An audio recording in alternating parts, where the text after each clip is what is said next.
ଆପଣ ମୋ କଥା ଦେଖନ୍ତୁ, ସେ ମୋର ସବୁବେଳେ ଷ୍ଟାଫ୍ ଅଛି, ଆଶା ମ୍ୟାନେଜର ମୋ ମାଇଣ୍ଡ ବସେ ସେ ଚାର୍ଜରେ ଅଛି, ହେଲେ ମୁଁ ନମ୍ବର ଦେଲି କି କଣ କଲି ଆପଣଙ୍କ କଥା କାହିଁ ମୁଁ କହିବି, ହେଲେ ସେଟା ଖରାପ ଯାହା ଆମର ଷ୍ଟାଫ୍ ସିଏ ବି ସାର୍ ପଇସା ନେଇଛନ୍ତି ଭାଇ। ଶୁଣନ୍ତୁ ଏଗୁଡ଼ା ଫୋନରେ କିଛି କହନ୍ତୁନି ଭାଇ, ମୋ ସାନ ଭାଇଟା ଫୋନ ସାର୍ କହୁଛି ଗୋଟେ ଏରିଆକୁ ସାର୍ ଆପଣ ଏଠି କହିବେ ଗୋଟେ ରେଲ ଲାଇନ ଆଜ୍ଞା କେତେବେଳେ ଭୁଷୁଡି ଯିବ, ପାସେଞ୍ଜର ଟ୍ରେନ ଚାଲିଲା ପୂର୍ବରୁ ଟ୍ରେନ ଲାଇନ ଭୁଷୁଡି ଯିବ। ଶୁଣନ୍ତୁ ମୁଁ ଆପଣଙ୍କୁ କହିଲି ନା, ଶୁଣନ୍ତୁ ମୁଁ ସେଇଠି ଯାଇଛି ସେପଟେ ଗୋଟେ ଘାଟ ଯାଇଛି, ମୁଁ କଣ କହିବି ପୋଲିସର ନାଁ ମତେ କହିବାକୁ ଭଲ ଲାଗୁନି। ମତେ ଆମକୁ ମୁଁ କହିଲି ପୋଲିସ କି ଡାକିଲି, ଆମକୁ ସେମାନେ ମାରିଥାନ୍ତେ, ପ୍ରାଣ ବିକଲେ ପଳେଇଲେ, ପୋଲିସ ଆସୁନାହାନ୍ତି। ସେମାନେ କହିଲେ ଆମର ଭୋଟ ନେତା କହୁଛନ୍ତି ଭୋଟ ଆସିଛି, ଏମିତି ଜଗିଲେ କେମିତି ହବ, ଏମିତି ସବୁ କଣ କହିବି। ଘରପୁର ଏରିଆ ଯାଇଥିଲି ସେଦିନ ସବୁ ଆମ ଉପରେ ମାନେ ଆଉ ଗୋଟେ କଥା କହିବି,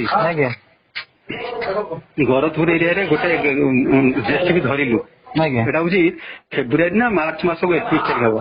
ଆମ ସେ ଏରିଆର ମନ୍ତ୍ରୀଙ୍କର ତା ମାଙ୍କର ଶ୍ରାଦ୍ଧ ଥାଏ। ବାଲି ଯଦି ଧରିଲି ସେ ଲୋକରୁ ତାକୁ 30 ଟଙ୍କା ଫାଇନ କରିଦେଇଛୁ। ସାଙ୍ଗେ ସାଙ୍ଗେ ଫୋନ ଆସିଲା ଯେ ସିଏ ଫୋନ କଲେ ଷ୍ଟେଲିୟର ମାଇନ୍ସ ମିନିଷ୍ଟରକୁ, ଷ୍ଟେଲିୟର ମାଇନ୍ସ ମିନିଷ୍ଟର କଲେ ସେକ୍ରେଟାରୀ କି, ସେକ୍ରେଟାରୀ ଫୋନ କଲେ ସେ ଗାଡି ଛାଡିଛ, ତାଙ୍କର ଶ୍ରାଦ୍ଧ ଅଛି, ମାନେ ମାଟି ବାଲି ଖୋଳିକି ସେଇଟା ସଫା କରିଦେଇଛନ୍ତି। କଣ କହିବି କୁହନ୍ତୁ ଆଜ୍ଞା।